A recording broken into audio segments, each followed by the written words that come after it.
The women are always the ones that we have found who have been used to shoving their emotions under the rug because they don't have the time to talk about emotions. They have too many people to take care of, too many things on their to-do list to address how they feel. Whereas the guys are like, yeah, this is how I'm feeling and I'm ready to get it out. Few things connect people faster than food. For me, it's the stories of the people behind the food that hit deepest. Their family legacies, how they made it through the tough times, and how they celebrate the good times. I am Ryan Armstrong, and this podcast will give you a face behind your food. It uncovers the honest and proud stories of the fascinating yet little-known sectors of the agricultural industry. Welcome to Farmstrong.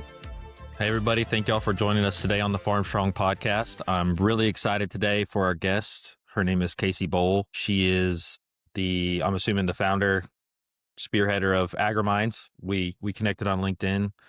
I've been a fan of her content for a while and just kind of interacted on there and wanted to do a podcast because I think it's a really important thing that she's doing. So welcome to the show, Kacee. Thanks for getting on with us today. How's it going today? Yes, thank you so much for having me. Absolutely. Every day is a good day. What do you have going on right now? What are you doing? Where are you at? Yeah, well, like I said, thanks so much for having me on. So I'm based in West Central Indiana. It's just now starting to get kind of cold outside. We're wrapping up harvest, and I am finding myself these days trying to dress appropriately with the weather. I feel like as soon as you think that you've got the right outfit on, nope, the weather is going to change. And I feel like not only the temperature physically outside, but the temperature in agriculture is starting to change a little bit too, as far as like what we're focusing on, seasonality. Things are starting to slow down a little bit. At least in my neck of the woods. And people are starting to get intentional with what's coming up next in the next season, which is, we're moving into what are our plans for 2026. And so a lot of the things that I've been focusing on are helping farmers, ranchers, ag professionals show up with more intention, trying to decrease the overwhelm and the burnout and the guilt that comes with decision making of like, am I putting enough here? Am I focusing enough there? Am I doing too much of this? And that really just encompasses what I do on a day-to-day basis with my clients. So the founder and CEO of AgriMinds, which is essentially an ecosystem of tools, resources, community for people in ag who want to talk about the human side of the industry. So we don't talk about markets. We don't talk about products. We don't talk about anything like that. We're talking about how are you showing up mentally? Are you putting your time in the right places, your energy into the right places? So burnout, balance, and boundaries is kind of the areas that I focus on. Very cool. I love to hear all of that. I think it's, like I said, I think it's really great, the things that you're doing. So to peel that back a little bit more, can you kind of give us an inside look into how you got here and give us some insight onto what drove you to feel called to do this? Yeah, so I grew up on a 4th generation row crop farm here in Indiana. So we raised corn and soybeans, pretty traditional farming operation. It was my grandpa and my dad. And then when my grandpa passed away, I kind of stepped in and was helping on the farm and realized very quickly that there isn't enough acre to fill 2 families' tables worth of food, but we need you during the busy seasons. And that was a really tricky season for me because it's like, I want to farm, but you only need me part-time. So do I go and get a full-time job or do I get part-time jobs? Like, what do I do? Where do I fit? Ultimately, just kind of came to the conclusion that I need to go find something off the farm to do.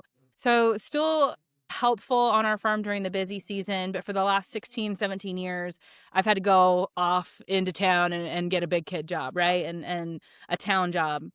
And I've found that I'm not the only one who struggles with not only like, where do I fit in the farm? Like, what's my role? What's my place here? But also the guilt and the shame of like, what if I don't stay on the farm? What if I give up my dream career to stay on the farm? Of like, there's so many variables there. And I was so confused on like, well, what's the right step for me? Where do I belong? What do I have passion for? What's just kind of been ingrained in me that I should care about that I don't actually care about kind of things. And so I just couldn't find anybody to talk to what I was struggling with, to be honest with you. And so I sought out different resources, different groups, Facebook groups, whatever you want to call it. That was when like Find Your Tribe was very trendy, and I couldn't find my tribe. And so I decided to just create my own. And so what started off as a Facebook group quickly grew into 400 people in a group who all wanted to talk about personal growth and professional development within ag. And realized very quickly I was not interested in being a Facebook community moderator. I more so wanted to do something with this. And so I went through a couple different training programs, leadership programs, and none of them were tailored to ag. They were, just in general. And so I took all of my favorite tools and resources and tailored them to the agriculture industry, which is what created AgriMinds. So it's still the community, but it's a very intentional coaching program with the community as well. And so what I've built and what I'm working on today stemmed directly from what I was missing or what I was trying to find during my upbringing and my early career. Very cool. The oldest business plan in the book, find the need and filled it. I love it. Yep. So I'm really interested in what your experiences have been since you've started AgriMinds. And what I mean by that is, what are some of the trends that you've noticed? Do they tend to kind of go in peaks and valleys like agriculture with seasons, or are they kind of constantly evolving? Just kind of curious to see what you're seeing from the human side. You touched on that a little bit in the beginning about how things are kind of seem to be changing. Yeah, it's a super interesting thing. I mean, so I've been doing this about 3 years. And so to notice trends, I feel like it's early on in the game to be having trends yet. Like everything's been different. Every single year that I've done this, I've experienced something different. But what I've noticed the most is that in the big rooms, the big conferences, they say that they want to talk about this stuff, but they don't, or they just skim the surface. And then I'll hear from people individually and they're like, nobody's talking about this. And so it's like, well, are we talking about it or are we not talking about it? But what I'm noticing is we are, but not deep enough, not intentional enough. We're not going wide enough. We're not going deep enough. And so that's really where I told you before we hit record, don't bother talking to me about surface level stuff. I don't have the time for that. It doesn't serve anybody any good. Let's get to it. And some of the trends that I am seeing are people want to talk about mental health, but they don't know how. Farmers and ranchers are struggling, but they don't know how to tell people that they're struggling because there's still the stigmas around is it okay? Is this going to make me look weak? Does that mean I'm not successful or doing this right? There's still some things that are tied to the word mental health. I'm also noticing that if you tell people you're a counselor or a therapist, they are either going to shut down and be very careful about what they say, or they're going to dump everything on you. And so you just better be prepared. So I don't say that I'm a therapist or a counselor, one, because I'm not licensed in those areas. I'm a coach. But two, I'm noticing people do want to have the conversation, but you got to use the agriculture's vocabulary, the agriculture industry's terminology.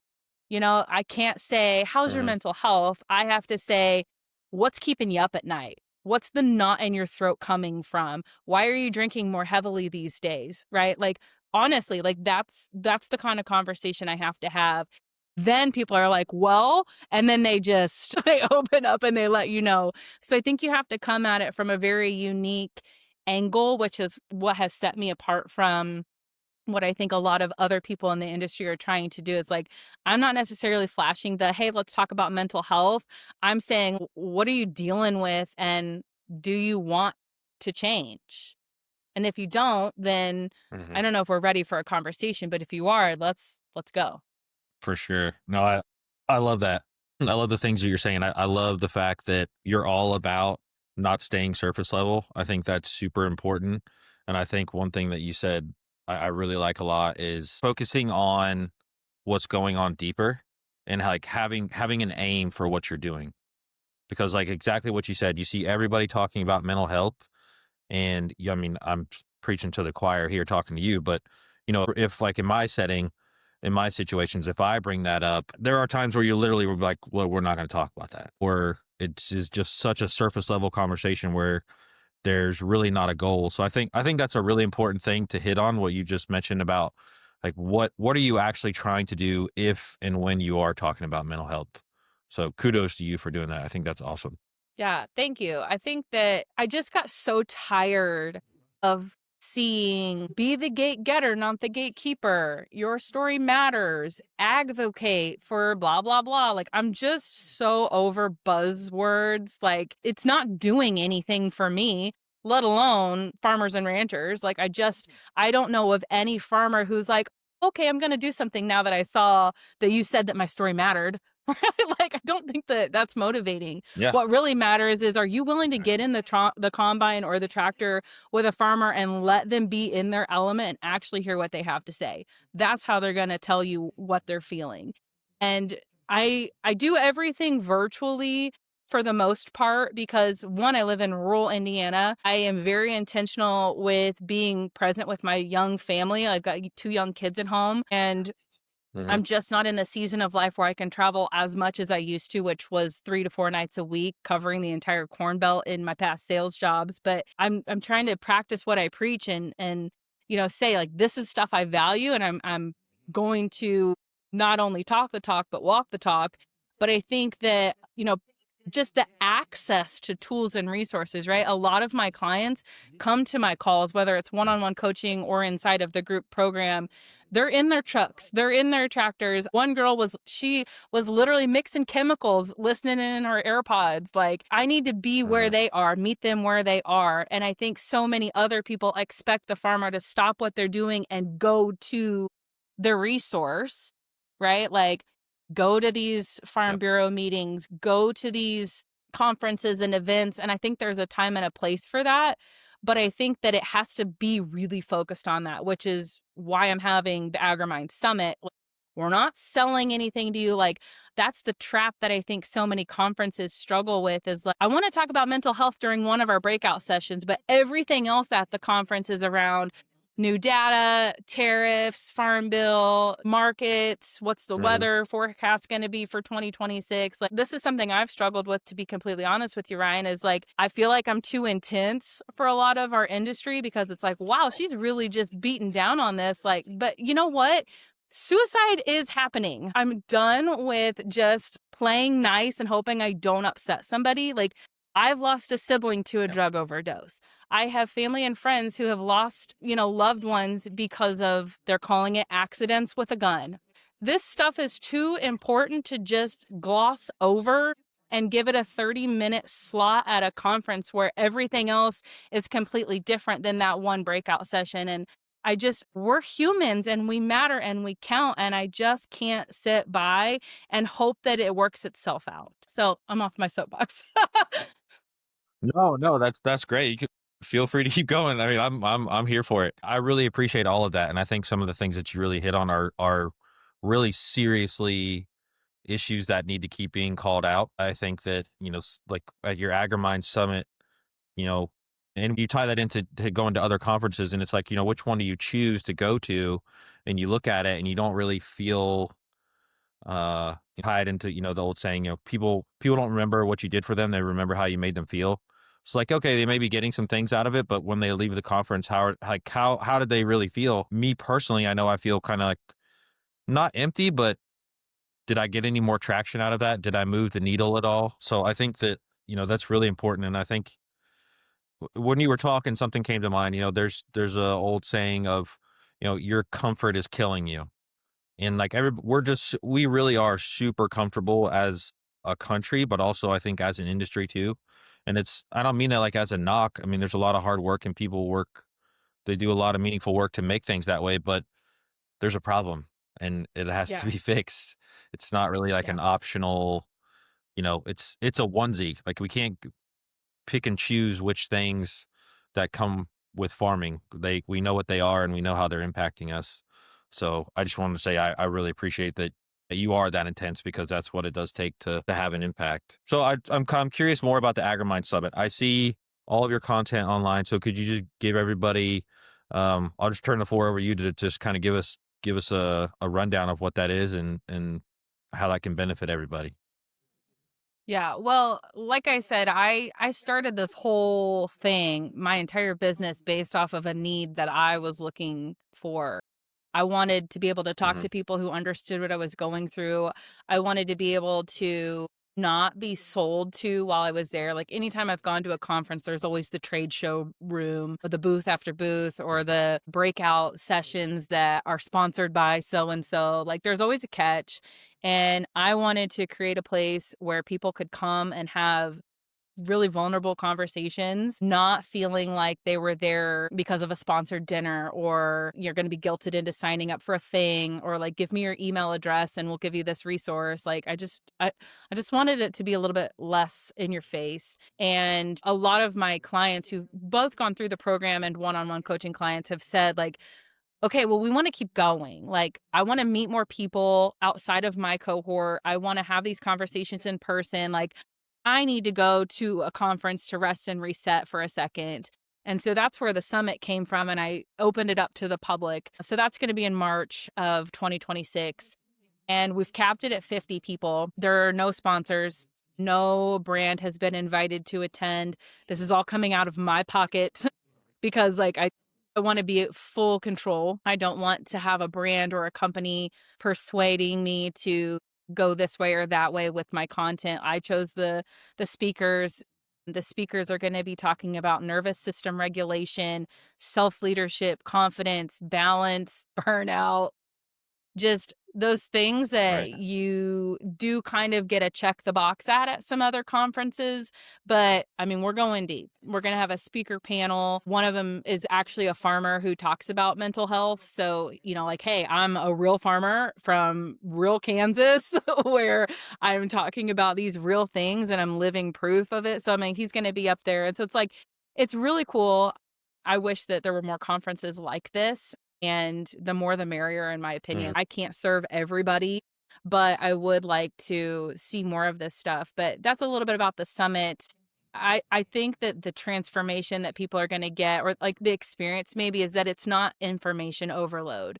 Like you were saying, you go to these conferences Right. and the information is so good. Like, yes, I do want to know the latest technology. I do want to know what new attachments are available for my planter. I do want to know how to be smarter in my operation, my finances, my farm succession plan. Like, I think all of that matters and that all does play a Mhm. piece in everything. But I don't want them to leave the summit feeling overwhelmed with a lot of information that they're maybe not going to utilize because they're stuck in analysis Yeah. paralysis. But I want them to actually come Right. and then leave feeling really fulfilled and motivated and energized and reset and recharged and supported, because now they've met 49 other people who are in this industry that understand where they're coming from and their needs and their challenges. And so that's why I created the summit. That's what my hopes are for the summit. But like I said, at the end of the day, I want to make sure that people feel heard and seen and supported, because there's so much Yeah. pressure on the American farmer of like, Right. you need to have it all together. You need to make sure your taxes are right. You need to make sure that your farm succession plan is correct. You need to make sure you're optimizing your land. You need to make sure that you're telling your story and advocating for why you're producing beef this way or why you're growing corn this way. Like, there's so much pressure on the American farmer, and I just feel like everyone's telling them they need to go do this thing, whatever it is, but no one's giving them Mhm. space to just breathe. And that's what I want to allow for people in Right. ag. That's great. That sounds awesome. And I really hope it keeps growing and it keeps having a positive impact because it really seems like it's doing a lot of really good things. What do you see are there people that weather the stress and the anxiety and these issues better than others? And assuming that there are, what do you notice that they have or they utilize or they do daily that, maybe people could take away from us talking just to start on a positive track if they're having trouble? I do see, I don't know if I would call them tiers, like different tiers of people, but I Mhm. think that the best analogy I can give you is like if you've ever played Super Yeah. Mario where he like runs on the platform and then there's a pipe that he has to jump Mhm. over and then block he has to duck under. And then you have the opportunity, if you've made it through all those obstacles, you can jump to the next platform. I imagine there are different Mhm. levels of people too, of like, you're running on the platform and every single time you drop down the drain and you have to start back over. Or you're the same person who you can jump over the drain, but every single time you knock your head on the block and then you got to start back over. Or you're the person that you make it through the end of the level and then you fall off because you don't know you need to jump to the next one. Or you're the type of person that you just continue to level up and level up and level up because you're paying attention to the obstacles and you're learning from them, and you're more aware of like what you need to do to keep going and be smarter versus continuing to experience the same thing over and over again. And so I kind of envision different people of like the players in that game of like, you've learned your lesson, now you know how to approach this differently next time.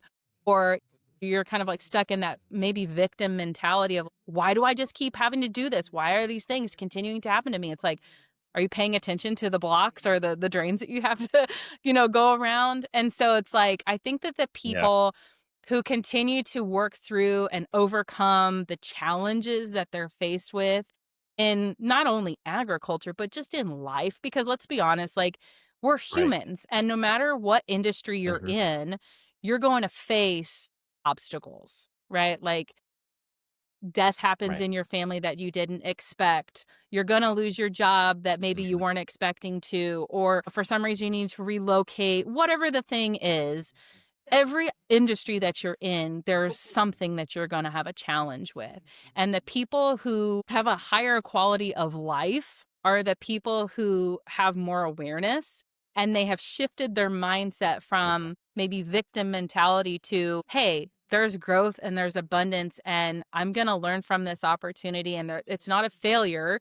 It's a thing that happened to me. And here's what I learned from it. And here's what I know now and what I'm going to do with it moving forward. And so I see all levels and variations of it, yes, but I think that people who keep going, the ones with the most resilience, are the ones who have a mindset of the growth and abundance, not the victim mentality, if you will.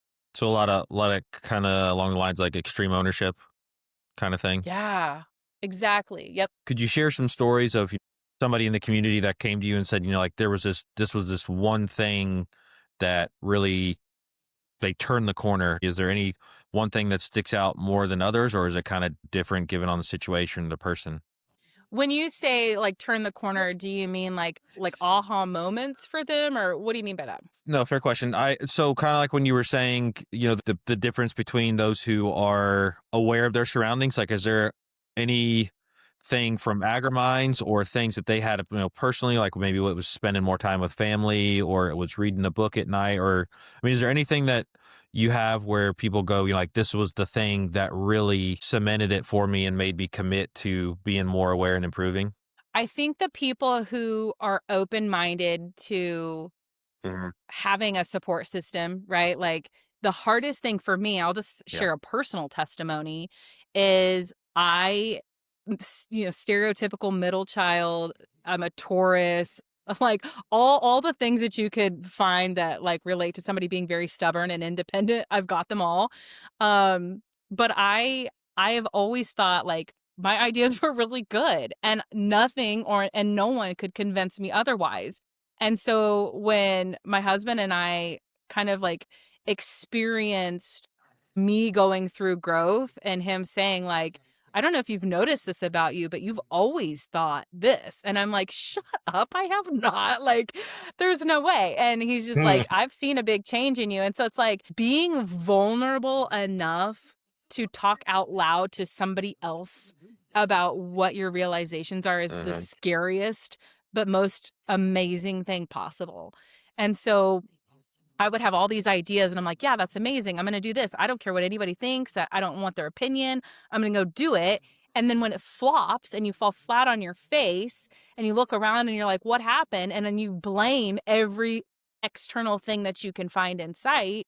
But then when you do the work and the growth to be like, here's where I screwed up, or here's what I could have done differently, or here's what held me back, man, that is raw and that's painful. But that's Hmm. where you start to turn the corner, because it's like, okay, maybe I didn't Right. have it all figured out. Maybe my way wasn't the right way. Maybe I didn't have the best approach to that.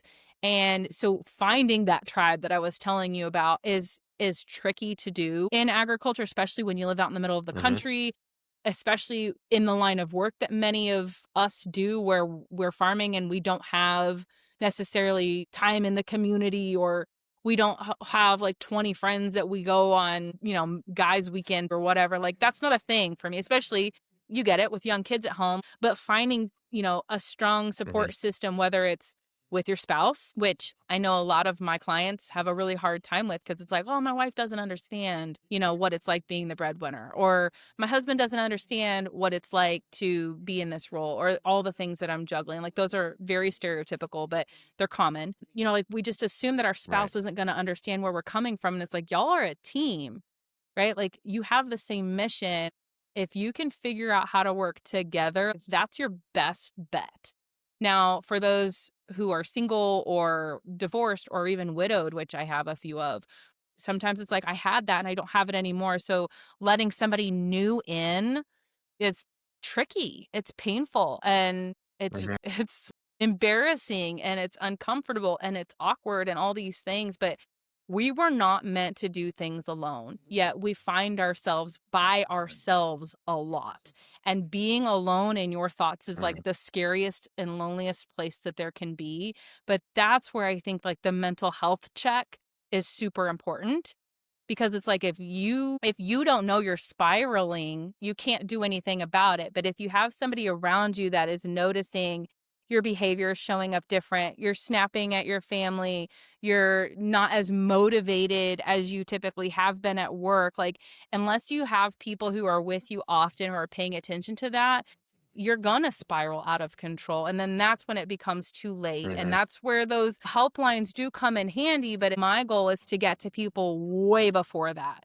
Even if it is a virtual community, a Facebook group, or something through AgriMinds Live, like even if it's a virtual community, at least you've got somebody that even if you've only met them once, you know that they exist. And even that can be helpful, just knowing you're not alone, but having that support system that you can reach out to. Maybe it's through your church or at conferences like the summit. Like that's my goal, is that you at least know there are people that exist, that, hey, I know we met for 20 minutes at this Hmm. conference, but she said if I ever needed anything, we could call each other, and I'm going to give y'all permission to do that. But take advantage of that, because that's the goal, is to get to people and make this impact and equip them with tools and resources before they need the 988 phone number. I love your intensity. I think it's so great that there's someone out there that's really, diving deep into this and really is really. I feel I feel like you're legitimately advocating. Like this is what advocating looks like for the people in the industry, and you have a sense of what's going on, and you're focused on the people. Because like Yeah. that's what everybody always says about, legislators or regulators or, whoever it may be that makes a lot of these decisions, is the best way to have an impact on them is to get them to the farm. Well, that can be really difficult, or to Yeah. have one-on-one time with them outside of the office. That's really difficult. I think to your point, it's actually knowing that there's another human interaction on the other side of that. And I think a big part of it is just telling people before I knew about your content. I mean, that I would do what little bit I could and just tell farmers, farmers. They're a lot of them are older guys, and they're going to play hard, and they're going to act like they don't need your help or they don't want it. But I always would make it a point to just tell them, like, hey, if you ever need anything, just call me. Like, I know you're having a Yeah. hard time. Like, I wouldn't ask them. I would just say, like, hey, I know you're having a hard time. If you need anything, just call me. None of them ever Yeah. do, but I think like it makes a difference just to know. So yeah, I really appreciate what you're doing. And I'm curious what so on your personal end, when you're consuming content or you're reading books, what are your go-tos, and what are some places that you're finding new inspiration from? Ooh, that's a good one. So a lot of my training has come from the John Maxwell team. Well, it's called Maxwell Leadership now. So John Maxwell is kind of like a personal growth, professional development guru. That's the very first place that I got licensed. Well, not licensed. I got certified as a personal growth and development coach. And so the 15 Invaluable Laws of Growth was like the first mastermind I ever did. And so I reference Mhm. that often of like, what's the law of the mirror telling me today of, reflection and just understanding like what I'm putting out into the world and things like that. So I use a lot of John Maxwell's resources. I also took a certification through the Coaching and Positive Psychology Institute, so just things around thoughts and feelings and your approach around goals and things like that, and have tailored it to agriculture. So I'm not really a fantasy book reader. Like I'm not into those kinds of things. Like I like personal and professional development books. And Mhm. so anything around that, I like books around boundaries and stuff. I don't know if you could see my bookcase, but I've got a ton of books around that. Yeah, I've been looking at it. Y'all, like I can screenshot this for you, but there's some really good ones back there. But I do like those kinds of books. But if I'm honest with you, the stuff that I'm focusing on these days aren't really around my business. They're not really around my personal or Uh-huh. professional development in that way. I'm focusing a lot on how to parent better, because we homeschool. And so a lot of my content is around like, how do I teach my kids better? How do I help them understand what they're going through? I want to be proactive, and I think this is the best place we can start. And everybody always talks about like setting the next generation up for success, especially within ag, right? Like if all of the farmers are at retirement Mhm. age, like who's going to be farming in 15, 20 years? Because, like that's a whole other podcast episode, but it's all about this next generation. And so the best Yeah. thing that I can do to literally walk the walk here is to focus on my own kids and make sure that I'm starting at home. Mhm. And so how can I be a parent that's not yelling at my kids but helping them understand why they're mad? Like it's okay to be mad. It's not something you have to shove down, like stop crying, right? Like why are you crying? Let's talk about it. Yeah, I'd be mad about that too. But here's how we work through this. And so I'm starting at home. So a lot of my Mhm. content online and even the books that I'm reading are around, just being a better parent, not necessarily being their friend. I do want them to like me, Right. but I want to be a good parent for them. That's awesome. No, that was I'm all about that. That was really well put of how that ties into, the upcoming generation, but also I think in the same vein, that's really important because especially for what you're doing. It's really important because what that really is a why, right? Like you're doing it for your kids. You have a reason why it gives, at least that's how I look at that, is like that gives you a real sense of purpose, and you kind of get to build those relationships at home. If you get invested in them, you have something to look for. Not that farmers don't do that normally, but I think it does make a difference. Also, I wanted to share a really funny John Maxwell story. So when we were doing our conference, I think this was before COVID, and me and my best friend, we convinced the state board to like give us the whole budget, like turn us loose. They only want to give 18 to 25-year-old, 35-year-old kids only a little bit of money, and we're like, just turn us loose. Well, so I start calling different leadership coaches, and I get a hold of like John Maxwell's. I don't know if it was his scheduler or his secretary, and it took like a week or two to get an actual touch. And I'm talking on the phone with this guy. I'm so naive that I think like we're legitimately we could get John Maxwell. I just got to talk to him, right? And then they tell me how much he costs, and I was like, okay. They would not give you that It was like budget. a real reality check. I'm like, we can't do 50K for 30 minutes. Yeah, So that's I just amazing. thought A I for thought I was effort. thinking about that when you. What John Maxwell is he is unbelievable. Almost everything that comes out of his mouth, I feel like, is gold. He's one of the Yeah. best for sure. Well, I will say I know several people in the agriculture industry who've gone through their coaching program. And so, like, that's the Mhm. thing to not forget either. It's like, yeah, he may have been like, he's the top dog at Maxwell Leadership. And he kind of like Yeah. initiated that industry of like the personal growth industry and how to spread the word and all these resources and things.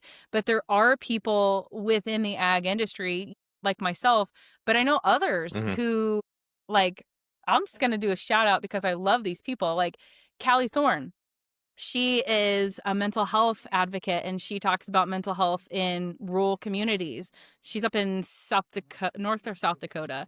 And then you've got Tyler Dickerhoff, who is really around leadership and resilience and just having men in your life that are good, solid men. Like, it's Uh, okay to have a group of people. So, like, I mean, both of them are tied to Maxwell, right? So it's like they exist, but we don't know about it. And so, like, I'm not the right. gatekeeper here. Like, I'm all about gate getting, and let's share this because I can't help every single Mhm. person, but what I can do is make sure that people know that these resources exist. So I mean, like, there's a lot of people out there who have that information, are licensed to teach those products and do those masterminds and share those resources and workshops that know ag too. I mean, they are out there. Very cool. I didn't know they had that. So that's good. Thanks for sharing that. So I'm thinking about, you mentioned the next generation. Do you see more young people? Has there always been young people involved in your program, or kind of what's the age range as far as current generation, older generations? Yeah, anytime I get asked about like the demographics, it's like the demographics is kind of like the second most important thing to know about who's in the program. The number one thing Hmm. to note about the program is like what they're facing and what they hope to overcome, accomplish, experience. And so I would say if you're looking at demographics specifically, the people that have gone through the program range from 20, I think the youngest person that's been through there is 24. And Okay. then the oldest person that's been through the program, I want to say 62, 63, something like that. Both male and female. I would say stronger uh lean towards more women than men in the program, but I'm starting to get more and more Really guys in the program. good. And then as far as like demographic, like location wise, they've been all over the US and I've had two in Canada. So shout out to Saskatchewan Very cool. for jumping into the program. But to go back to like the first point of like who's in the program, not necessarily their age or their location or their gender, but like who's in the program. It's people in ag. I've got farmers, ranchers, ag business owners, seed dealers, agronomists. But the thing that they all have in common here is that they're all struggling with their mindset, right? Like that's AgriMinds is literally the Okay. name of what I do. And so it's people within ag who Perfect. want to talk about what's going on upstairs, not what's out in the field Hmm. or what's in the barn, but like literally what's inside of you and your mindset around everything.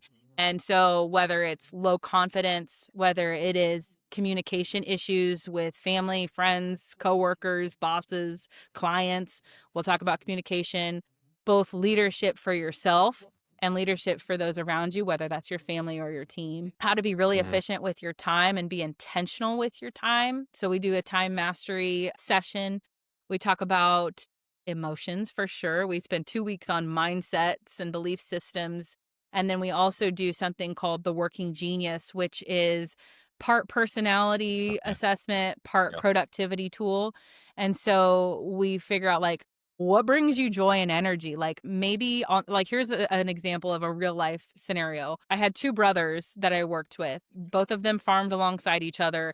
Dad was still somewhat in charge. He was calling the shots, but kind of turned the reins over to the kids. Well, one son was doing all of the bookkeeping and the operational stuff, figuring logistics and stuff like that. And then the other brother was out in the field Hmm. literally doing applications and running equipment and doing stuff out in the field. Yeah. And they were like that was like the setup for the farm for years and years and years. And I did a working genius workshop with their farm. So it was the dad, the two brothers, and then a couple of their employees. And once we got done with the working genius workshop, they're like, huh, all of your geniuses show that you should be out in the field and all of your geniuses show that you should be in the office, but we're doing it opposite. And then once they realize, well, no wonder like we have resentment towards the other brother, or like no wonder you're getting burnt out because you're doing stuff that doesn't fill your cup up. And so you're just literally switching the brothers in their places on the Hmm. farm like completely changed the entire dynamic of everything. And so we spend a lot of time doing that too. But again, it's not necessarily about the age. It's not necessarily about, what they do, but it's like how they approach what they do. Hmm. So When you mentioned emotion, it's kind of a partly serious question, partly joking. But do you have do you speak on working cattle together in the emotion section of your program? Because that's like where you see the highest emotion of everybody. It was funny. The very first time I ever did, so I've done AgriMinds Live 6 times, and the very first time I did it, there was a cattle. He did cattle and he farmed at the same time, and that was one of the Yeah, things that he brought up a lot. He's like, I cannot sort cattle, I cannot brand, I cannot do anything with so and so, and I don't. I need yeah, to follow up with him to see how things are these days, but we did do a little bit Mm, of a one-on-one conversation outside of the program to just be like, mm. okay, let's talk this through. And yeah, that is funny. I will say though, so I've mentioned a lot of the people in my programs are mostly women, but I do have most of my clients that are one-on-one are guys. So more women in the Okay. program, more guys one-on-one. And I've noticed that, and Interesting. it's like maybe it's because they don't feel comfortable talking in front of other people yet. I'm not sure, but I'm getting more and more guys inside of the live program, and every time that the week of emotions comes up, because I give them an agenda, they know what's coming. They'll start off Mhm. the sessions kind of like, oh, like whatever. And once we Yeah. get in there, they're all of them. It's always the opposite of what you think. Usually you would think the girls would be fine with talking about emotions, and the men are just kind of like, is this Yeah. over yet? But it's always the opposite. And the women are always the ones that we have found who have been used to shoving their emotions under the rug because they don't have the time to talk about emotions. They have too many people to take care of, too many things on their to-do list to address how they feel.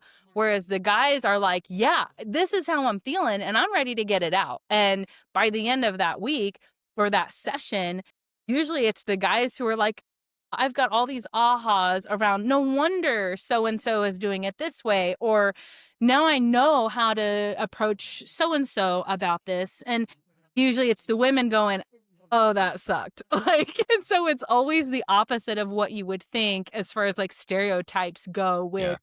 women and emotions and men and emotions. It's usually the men who are like, that was way better than I thought it was going to be.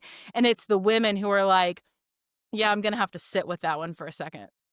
That's really interesting. Really kind of funny. Like you said, I wouldn't expect that. So I'm more curious. So you mentioned John Maxwell. So first question, do you consume a lot of content, or is it more books, or is it both? Kind of how, like, where do you get a lot of I don't want to say motivation, but you know what? I know for me personally, I consume a lot of content, whether it's reading or reading articles or watching YouTube or what it may be. So I'm just curious, like, kind of where do you draw from?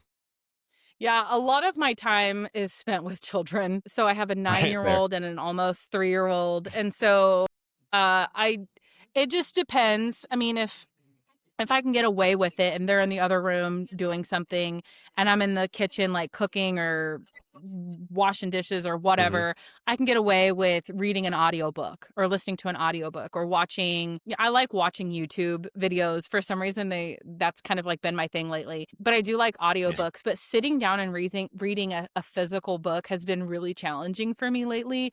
Although that's probably my Hmm. favorite form of, you know, digesting information is I want to underline, I want to highlight, I want to put notes in the margin, but I just understand like that's just not the season of life that I'm in right now. And if I'm honest with you, I used to resent my kids for that. Like, go to bed so I can have some me time, right? Like that was something I Yeah. struggled with, but I've just had to come to terms with like that's a temporary thing. It's fleeting. They're growing every day and I'm going to have a very very hard time when they don't need me to this level anymore, and then I can read for the rest of my life, right? And so how I'm Very true. consuming information or motivation is through podcasts or audiobooks, and pretty much everything that you can find as far as books go, I get through Libby, which is our library's digital app. And so you can rent books via the library off Okay. of an app versus going to the library and getting a physical book. So that's been something I've taken advantage of too, because I was really guilty of buying all these books in hopes that I'd read them one day, and it's just not been something I can do these days. Yeah. Same here. Yeah. Yeah. Definitely with the books and the kids, I could definitely relate to that. So normally, we just kind of keep talking, but today I have a hard stop. And the reason I'm bringing that up is because I feel like there's a lot more for us to cover here. Yeah, I'm game with that. And I'm very proud of you for setting some boundaries here and sticking to them. Way to go. I'm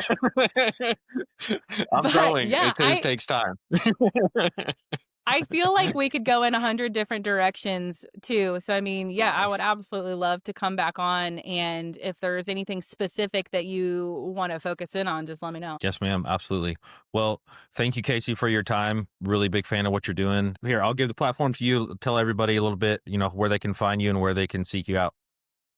Yeah, well, thank you so much for having me on today. Like I said, I think we could go 100 different directions, and just kudos to you for being intentional with your time. And you had mentioned you had a hard stop. Like, the boundaries are super, super important. And I feel like that's something we could also do an episode on. But I would say I'm probably the most active on LinkedIn. I was on Twitter for a while, and that's where I feel like most of the ag community hangs out. Like, it's super strange, but I feel like Okay. it's gotten kind of toxic. And so I have not been on Twitter for a while. I guess it's X now. That shows you how long it's been since I've been on there. But I'm pretty active on LinkedIn. I am on Facebook and Instagram as well. Instagram is Ag Coach Kacee. And then LinkedIn and Facebook, you can just find me, Kacee Bohle. And then anything and everything you want to know about me, you can find at kaceebohle.com. Very cool. Well, thank you again. And we will get together and we will have a second part of this episode. So everybody stay tuned. Thank you for your time, Kacee. Thank you. Thanks for connecting our fields to your forks with us today on Armstrong. Every day is your God-given opportunity to change the world. So be the change that you want to see in the world.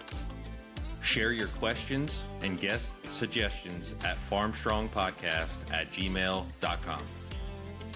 Special thank you to Casey Brown of Teal Hat Communications for producing this podcast. More importantly, thank you for investing your time in this podcast and taking the time to connect to your agricultural industry. This is the Farmstrong Podcast. Work hard, be honest, speak proudly.